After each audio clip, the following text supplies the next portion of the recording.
ऋषि मुनियों की पावन धरती, देश धर्म का नाता है। कहते सारे लोग यही हैं, गो हमारी माता है। जाग उठो ओ भारतवासी, जाग उठो ओ भारतवासी, गो पर छुरियां चलती हैं।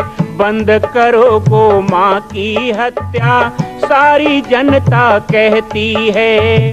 बंद करो गो माँ की हत्या, सारी जनता कहती है।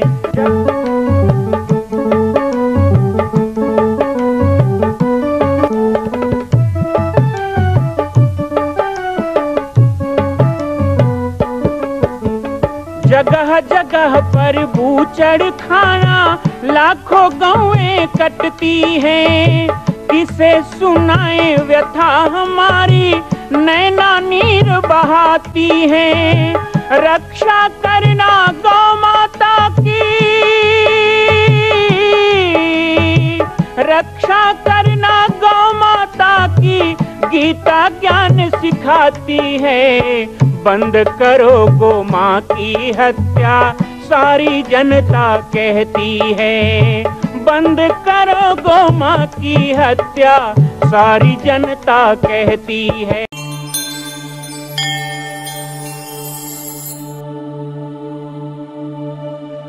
जय सिया राम, जय गौ माता, जय गोपाल। स्वागत है आप सभी का बाबा जी की पाती कार्यक्रम। बचपन की यादें इस कार्यक्रम के अंतर्गत हमने बहुत से संतों के सानिध्य की बातें भी आपको बताई। परम पूज्य ब्रह्मर्षि देवरहा बाबा जी के पावन संस्मरण जो मेरे मन में थे, जो मेरे जीवन की एक ऐसी अद्भुत घड़ी थी, ऐसे दिव्य संत का आशीर्वाद मिलना, वो मैंने आपको बताया। हमारे पास कुछ जिज्ञासाएं आती रहती हैं व्हाट्सएप के माध्यम से, और उन जिज्ञासाओं पर भी हम लगातार चर्चा करते हैं और आमंत्रित भी करते हैं आप लोगों के मन में उठने वाले उन सभी जिज्ञासाओं को जो बचपन की यादें कार्यक्रम या बाबा जी की पाती देखकर मन में उठती है। एक भक्त कह रहे हैं कि बाबा जी की पाती कार्यक्रम जब हम सुनते हैं तो ऐसा लगता है सुनते ही रहें, तो इसका समय बढ़ाया जाए, लेकिन ये प्रतिदिन प्रसारित होने वाला कार्यक्रम है, इसलिए हम ज़्यादा लंबा समय तक इसे नहीं चला सकते हैं।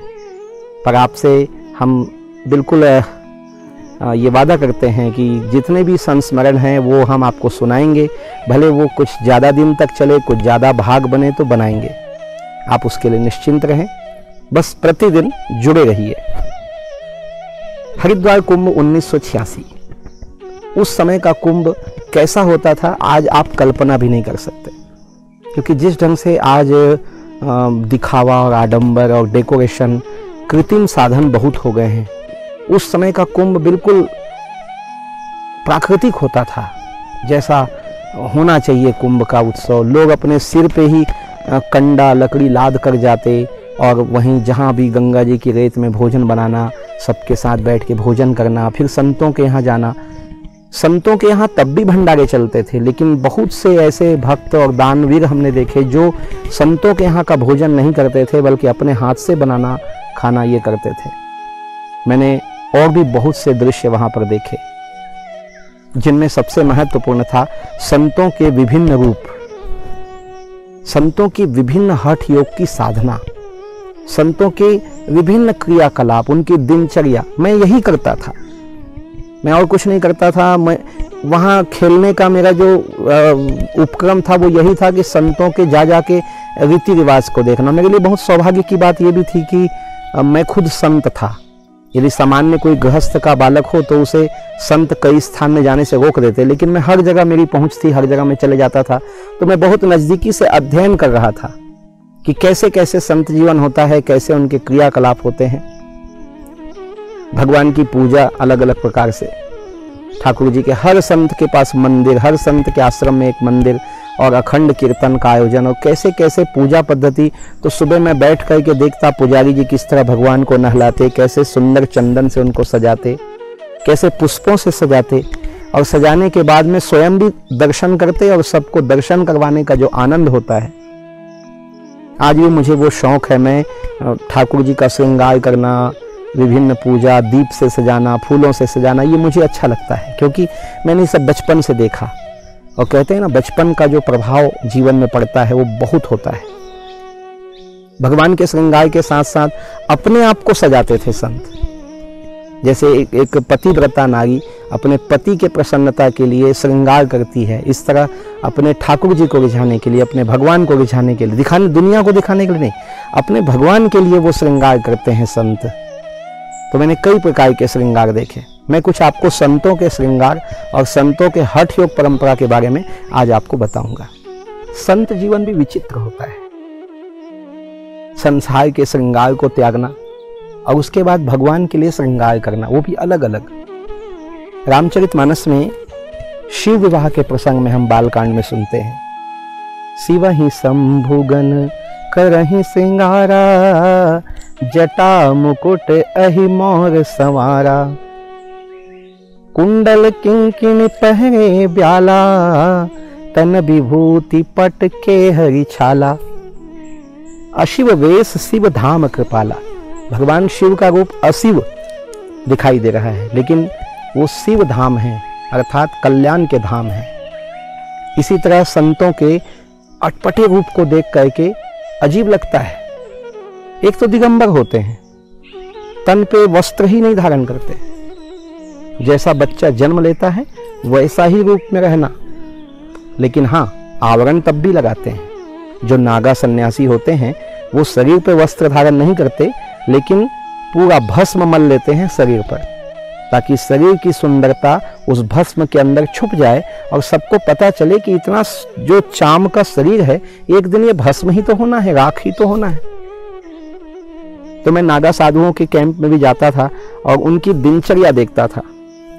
सुबह उठना, दौड़ते गंगा जी में जाना, घंटों गंगा में डुबकी लगाना उनको, और वो जब घंटों गंगा में डुबकी लगाते तो मैंने कई ऐसे दिव्य नागा साधु देखे जो शवासन लगा लेते थे। एक बाबा जी थे बनखंडी दास। बनखंडी दास बाबा जी तो इतने सिद्ध हस्त थे यौगिक क्रियाओं में कि नीलधारा से चंडी मंदिर की दूरी 3 किलोमीटर है, तो वो शवासन लगा करके ही चले जाते थे चंडी माता के दर्शन के लिए।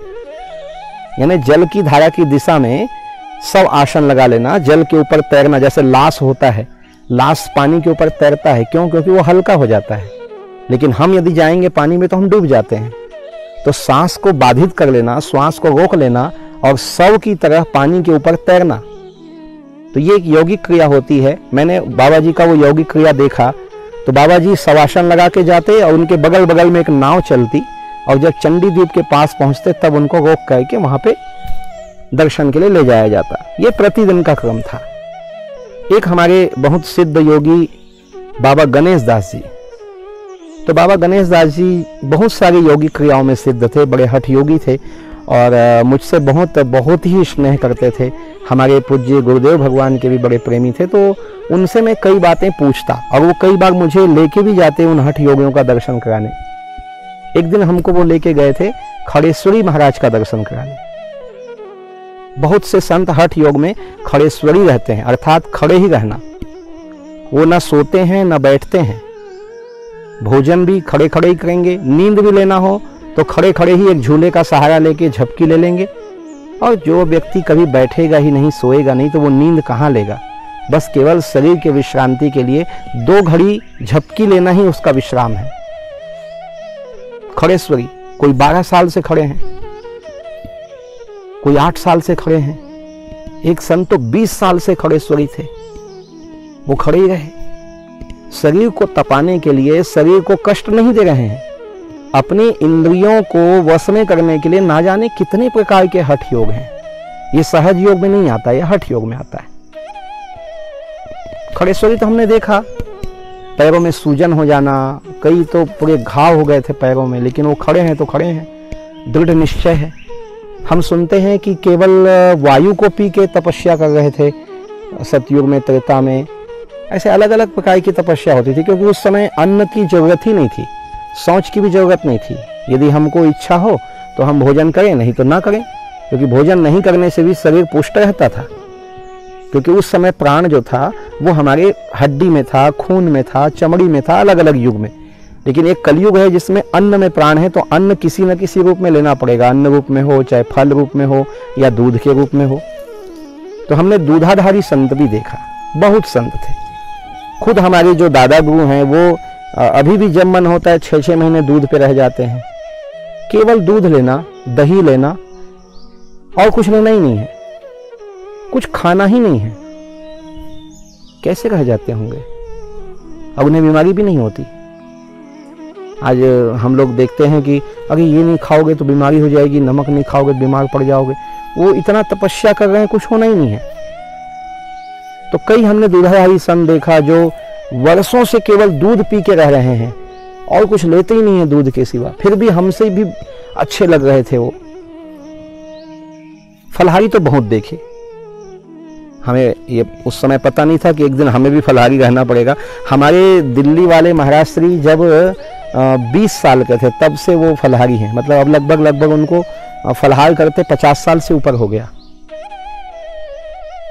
मैं स्वयं 2002 से फलाहार में हूँ, तो लगभग या 18 साल से मैं फल ही ले रहा हूँ या फलाहारी चीज़ें ले रहा हूँ, अन्न नहीं लेता हूँ। तो भी मुझे कोई अंतर अब नहीं पड़ता, क्योंकि ये सब मैंने देखा हुआ है, ये सब का मैंने दर्शन किया है। तो दूधाधारी मैंने देखे, फलाहारी देखे, खड़ेश्वरी देखे। अब एक ऐसे संत का दर्शन करने हमको गणेश दास जी ले गए, मैं हरिओम महाराज जी और गणेश दास जी महाराज। उन्होंने एक हाथ ऊपर उठा के रखा हुआ है, अब इस हाथ के नाखून बड़े बड़े होके लटकने लग गए हैं नीचे। वो हाथ कभी नीचे ही नहीं करते, वो हठ योग है। अब बताइए, आप नींद में हो तो आपका शरीर हिलता है, डुलता है, वो सो भी लें, खा भी लें, कुछ भी करें, वो हाथ नीचे नहीं करेंगे। कितने साल से हो गए? बोले 10 साल हो गए। तो बहुत सारी साधना मैंने देखी, ये तो है हठ योग। लेकिन अब हम आपको बताएंगे वो परंपराएं जो मैंने देखी, जो आदि अनादि काल से चली आ रही, हमारे संतों में ही है। वो एक साधना का है। साधना जैसे अब बच्चों के कोर्स होते हैं, पढ़ाई होती है, इस तरह से वो एक पढ़ाई के क्रम में यौगिक जीवन की क्रियाएं हैं जो हमने भी की है और संत लोग करते हैं। वैष्णवों के अलग हैं, सन्यासियों के अलग हैं, वो भी हम आपको बताएंगे। संतों के विभिन्न रूपों का दर्शन करते हुए हरिद्वार कुंभ 1986 में मेरा बचपन एक ऐसे सुंदर सुंदर संस्मरणों को संजो रहा था। आगे भी चर्चा जारी रहेगी। कल हम आपको बताएंगे संतों के द्वारा किए जाने वाले उन यौगिक क्रियाओं के बारे में जिससे वो आत्म संयम की ओर बढ़ते हैं। सभी को जय सिया राम, जय गो माता, जय गोपाल। मैं राम बालक दास महात्यागी, माँ कौशल्या जन्मभूमि निर्माण स्थल पाटेश्वर धाम छत्तीसगढ़ से।